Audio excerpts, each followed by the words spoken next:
ہر قسم کے شرعی، روحانی اور جسمانی مسائل اور وظائف کے لیے دارالعمل یوٹیوب چینل سبسکرائب کیجیے اور بیل آئیکن بھی پریس کریں تاکہ ہر ویڈیو اب تک بآسانی پہنچ سکے۔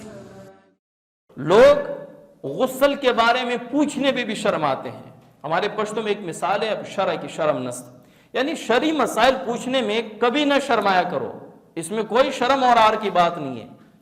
ایک بندہ ساری زندگی غسل غلط طریقے پہ کرتا ہے، اس کا غسل ہی نہیں ہے، وہ حالت جنابت میں ہے، وہ ناپاکی کی حالت میں، تو اس سے بہتر یہ نہیں ہے کہ بندہ کہیں یہ شرم دور کر کے کسی سے پوچھ لے۔ غسل کے فرض کا پتہ نہیں ہوتا۔ وہ ایک جوان سے کسی نے پوچھا تھا کہ غسل میں کتنے فرض، اس نے کہا 3۔ بڑا خوش ہوا کہ اس کو پتہ ہے، کہا کون کون سے؟ کہا کہ پانی، صابن اور تولیہ، یہ 3 چیزیں ضروری ہوتی ہیں۔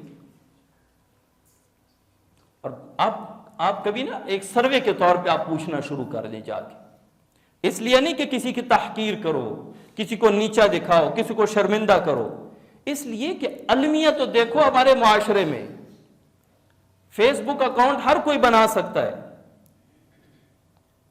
یہاں میں پوچھتا جاؤں، چھوٹے چھوٹے بچے بھی مجھے جواب دینا شروع ہو جائیں گے، لیکن اگر احکامات کے بارے میں، وہ احکامات جو ہماری زندگی کے ساتھ جڑے ہوئے ہیں، وہ مسائل جو روز مرہ ہماری زندگی میں پیش آتے ہیں، ان کے بارے میں پوچھنا شروع کر دو تو شاذ و نادر۔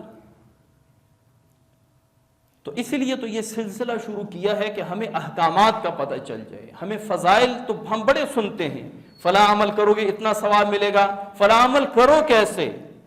یہ تو بنیادی چیز تو یہ ہے کہ ہمیں یہ پتہ چلے کہ یہ کرنا کیسے ہے۔